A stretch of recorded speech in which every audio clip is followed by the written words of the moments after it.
Hello guys, welcome back to my channel dream catcher. আরও একটা নতুন ভিডিওতে তোমাদের সবাইকে ওয়েলকাম করছি। আর আজকের যেটা ভিডিও সেটা হচ্ছে আজকে আর একটা ওয়াল মেকওভার করবো। আমার ডাইনিং টেবিলের অপোজিটে ডাইনিং ওয়ালটা বেসিক্যালি আজকে ওয়াল মেকওভার করবো। তো চলো বেশি না বকে ভিডিওটা স্টার্ট করা যাক, আর দেখতে থাকো। আর ভিডিওটা স্টার্ট করার আগে তোমরা চ্যানেলটাকে লাইক করো, কমেন্ট করো, শেয়ার করো, সাবস্ক্রাইব করে আমাকে ভালোবাসায় ভরিয়ে দাও। ভিডিওটা স্টার্ট করা যাক।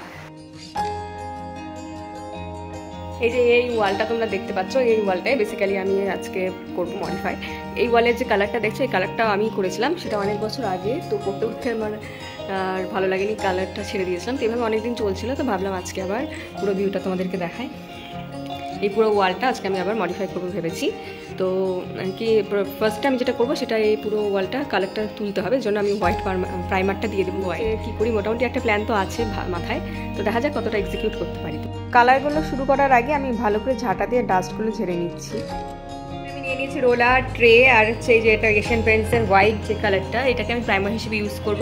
প্রাইমার না হলেও যদি হোয়াইট কালারটা ভালো হয় তাহলে আমি হোয়াইট কালারটা রেখে দেবো, কারণ আমার প্ল্যান আছে যে এটা আগে ডিপ কালার যেহেতু ছিল, তো এবার আমার প্ল্যান আছে ওয়ালটা আমি লাইট কালারের উপর রাখবো। আর এটা আমি নিচ্ছি হোয়াইট কালার নিলাম, নিয়ে এর মধ্যে আমি একটু জল মেশাবো। এই আমি জল নিয়ে রেখেছি, জল মিশিয়ে যাতে লিকুইড করে দেবো। জল মিশিয়ে কালারটাকে একটু লাইট করে নেওয়ার পরে তারপরে রোলারের সঙ্গে ভালো করে আমি মিক্সড করে নিয়েছি। তারপরে রোলার দিয়ে ভালো করে এরকম করে হোয়াইট কালারটা দিয়ে দিচ্ছি। দেখতে যতটা সহজ মনে হয় ততটা কিন্তু কাজটা সহজ নয়। এখানে 2 কোট রং আমি প্রায় দিয়ে দিয়েছি। 2 কোট রং দেওয়ার পরে শুকিয়ে যাওয়ার পরে এরকম হয়েছে। তো এবারে এইখানে আমি যেটা করব সেটা হচ্ছে মার্ক করব। এই লম্বা লম্বা করে আমি যেটা করব আর কালার্স করব, 2টো কালার করব। তো আমি সেখানে সেলোটেপ দিয়ে একটা মার্ক করে নেবো এরকম করে। তো চলো সেটাকে করে নিই।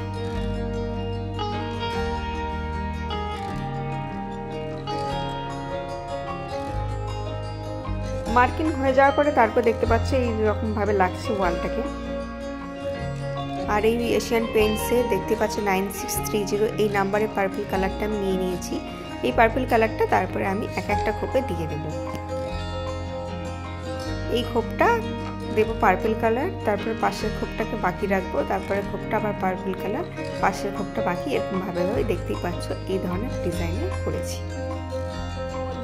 এই যে পুরো আমার এই অপোজিটের ওয়ালেই আছে, সেই ওয়ালটা যেটা আমি কালার্স করেছি, তো কালার করা হয়ে গেছে।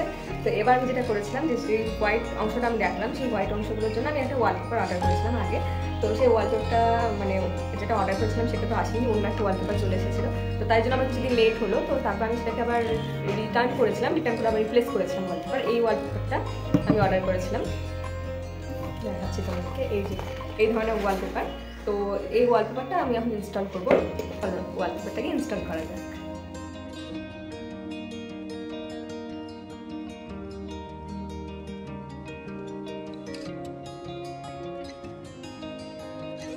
পুরোটা ওয়ালপেপার আমি ইনস্টল করে নিয়েছি, পুরো সাইডটা দেখতে পাচ্ছ।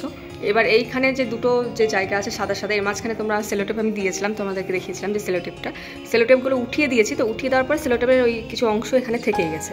তো এটা আমার তো প্ল্যান ছিল, এটা দেওয়ার কারণই ছিল যেন এই জায়গাটা সাদা থাকে। তো এখন আমাকে যেহেতু এগুলো লেগে গেছে, তো এর উপরে আমাকে আবার একটু সাদা কালার করে নিতে হবে, একটু খাটনিটা বেড়ে গেল। এই হলো আমার ওয়ালটার ফাইনাল লুক। কেমন লাগলো সেটা তোমাদেরকে জানাও। ডিজাইনটা ভালো লাগলে অবশ্যই চ্যানেলটাকে সাবস্ক্রাইব করে আমার পাশে থেকো। দেখা হচ্ছে আবার অন্য ভিডিওতে। ততক্ষণ অবধি সবাই ভালো থেকো, সুস্থ থেকো, বাই।